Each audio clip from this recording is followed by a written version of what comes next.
Bonjour à tous. Alors aujourd'hui, on va rentrer dans la partie un peu plus abstraite, un peu plus théorique des fonctions affines et linéaires. Donc je vais vous demander de vous munir de votre cours, que vous compléterez à noter éventuellement.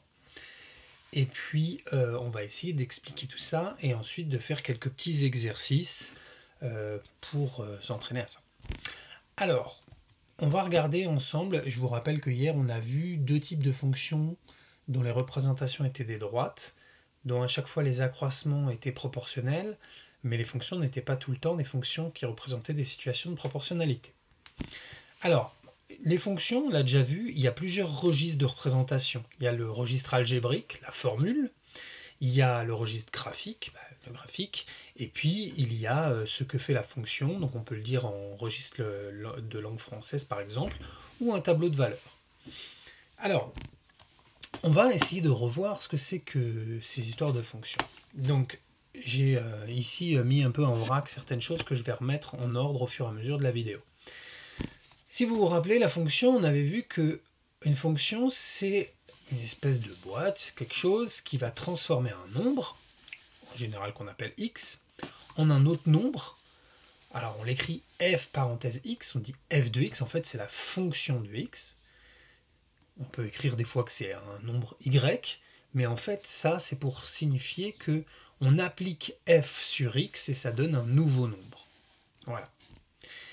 Le nombre d'entrées c'est l'antécédent, le nombre de sorties c'est l'image.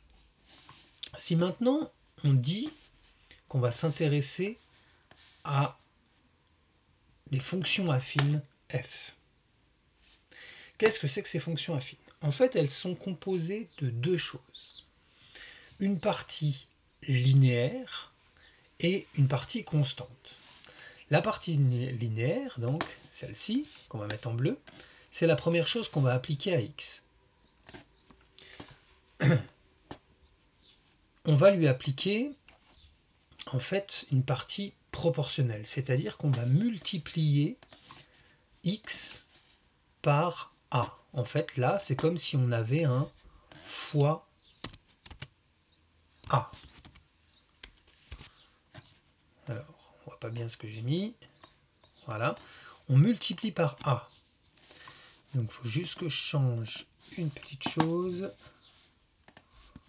Voilà, fois a. Donc, à la sortie ici, comme on avait mis x, on va avoir ax.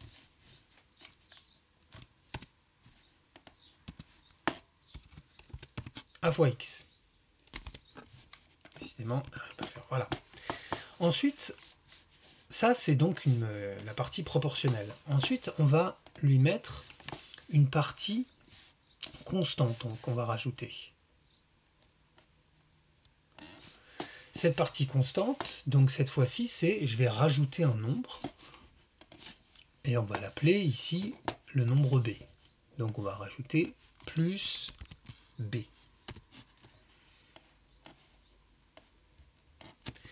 Et donc, à la sortie, cette fonction affine, elle sera toujours, en termes d'expression, sous la forme ax plus b. Alors, qu'est-ce que ça veut dire ax plus b? Ça veut dire que x, on le multiplie par a, par un nombre, et on lui ajoute un autre nombre b. Lorsque ce nombre b vaut 0, on n'a que a fois x. Donc on n'a qu'une fonction linéaire cette fois-ci.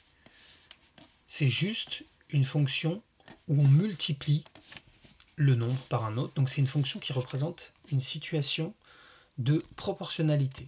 Donc elle est sous la forme x donne a fois x. Et la fonction constante, elle est de la forme x donne un nombre b. Voilà, donc c'est trois types de fonctions que vous allez commencer à devoir vous familiariser avec. Et ça va être l'objet des exercices qu'on va faire après. Donc si je reprends le cours maintenant, si je le retrouve, voilà, il est là. Définition algébrique. Une fonction affine est un processus calculatoire qui à un nombre x associe une image f de x égale à x plus b. Donc ça c'est ce qu'on vient de dire. on peut éventuellement le souligner ou l'encadrer. A et B sont des nombres. A, il va s'appeler le coefficient directeur, donc ça il faut connaître ce terme. Et B, l'ordonnée à l'origine, on verra graphiquement pourquoi ça s'appelle comme ça plus tard. Alors, j'attire l'attention sur le fait que A et B, comme on va le voir dans les exercices, peuvent être des nombres négatifs, des nombres sous forme de fractions, ou des nombres irrationnels, c'est-à-dire qu'on pourrait mettre pi, par exemple, à la place de A. Quelques exemples. Si j'écris f de x égale moins 3x plus 2, c'est bien une fonction affine puisqu'on reconnaît cette forme-là. Où A fait moins 3, là on a le A, le coefficient directeur, et B fait 2. Si je mets une autre fonction, cette fonction-là, avec une fraction, 3 cinquièmes de x moins 2, eh bien 3 cinquièmes de x, c'est 3 cinquièmes fois x, donc là je retrouve le A ici, le multiplicatif, et moins 2, je peux l'écrire plus moins 2, donc je retrouve le B. Voilà, là j'ai A, là j'ai B. Comme ici, j'avais A et B. Voilà, donc ça veut dire que ces deux fonctions sont des fonctions affines. En revanche, je peux donner un contre-exemple. Si je vous mets une fonction h de x égale 5y carré plus 2, eh bien, on peut croire que j'ai un A et un B, certes, mais j'ai du y carré. Donc, ça ne marche pas. La fonction, ici, vous voyez, il n'y a pas de carré. Lorsque b égale 0, c'est une fonction linéaire, donc ça, je l'ai dit. F de x égale 4x en est un exemple, puisque je ne rajoute rien. Et si je n'ai pas de x, mais qu'un nombre, eh bien, c'est une fonction affine. C'est comme si le A faisait 0, ici. Donc, j'obtiens une fonction constante. Quelques propriétés. Une fonction linéaire représente une situation de proportionnalité puisqu'on multiplie toujours la valeur par un même nombre. Ce nombre, c'est A. A, qui est le coefficient directeur, devient le coefficient de proportionnalité. La représentation sera donc une droite qui passe par l'origine du repère, comme on a vu dans l'activité précédente. Pour une fonction linéaire, ce n'est pas une situation de proportionnalité, mais par contre, les accroissements sont proportionnels. Ça, on va le voir dans un autre exercice. Très rapidement, on reviendra sur ces parties-là à un prochain cours. Donc la représentation, c'est une droite, et on verra que sur cette droite, on peut lire les coefficients A et B. Tout simplement parce que lorsque x fait 0, f de 0 va être égal à b, donc en fait, je le dis déjà, hein, le b il va être ici. Voilà. On ira plus en détail sur les graphiques plus tard. Pour l'instant, ce qui m'intéresse, c'est cette forme-là, parce que ça, je sais que c'est par expérience que c'est pas évident pour vous. Alors, ça, c'est bon. On va maintenant s'intéresser à cette fiche d'exercice que je vous ai joint dans Pronote. On va faire quelques exercices ensemble, puis je vous laisserai continuer après. Donc là, l'objectif de cet exercice, c'est de voir si les fonctions sont affines, et puis d'identifier les coefficients directeurs et leur donner à l'origine. Donc je rappelle, on va rallonger ceci, je rappelle à côté que la fonction, donc ce qui m'intéresse, c'est de reconnaître f de x, donc f parenthèse x égale a x plus b. Donc a fois x plus un nombre b. Donc ici, je vois 5x moins 3. Donc ça y ressemble. C'est bien une fonction affine. Donc ici, je peux dire que c'est une fonction affine.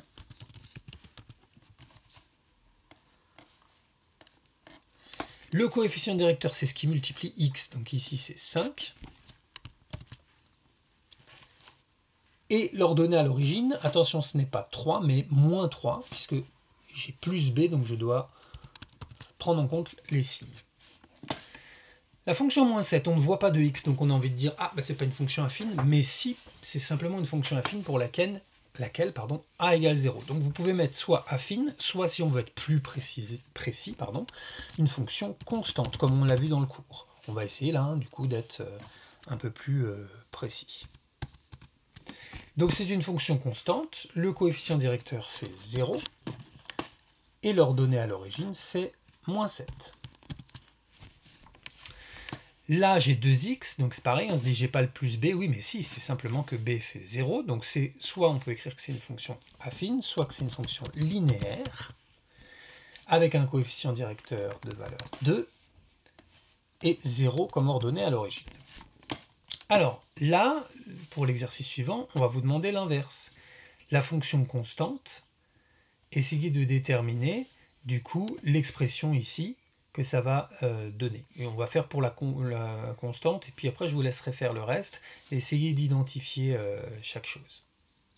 Donc la fonction constante, je dois avoir x, pas w, qui donne a fois x plus b, mais la fonction constante, on a dit que le coefficient directeur était égal à 0, donc j'ai 0 fois x, ça fait 0, plus b, ça fait 4.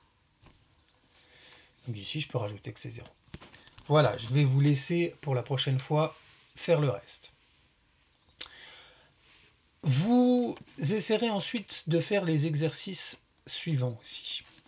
Alors, là, tout simplement, c'est des tableaux de valeurs. Si vous vous souvenez, ça veut dire ces tableaux qu'on remplace x par les valeurs.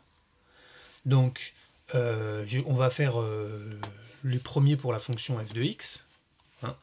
Là, par exemple, pour x égale moins 4, je fais 2 fois moins 4. Donc 2 fois moins 4, ça fait moins 8. Donc ici, j'ai moins 8.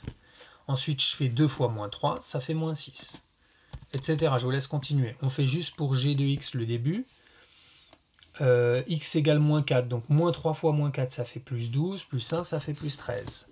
Ensuite, moins 3 fois moins 3, ça fait plus 9. Plus 1, ça fait 10. Etc. etc. Je vous laisse calculer les autres images. Voilà. Et on va s'arrêter là. Donc, c'est-à-dire que pour vendredi, je vais vous demander de faire, de compléter ces 2 exercices. Et c'est tout. Bon courage!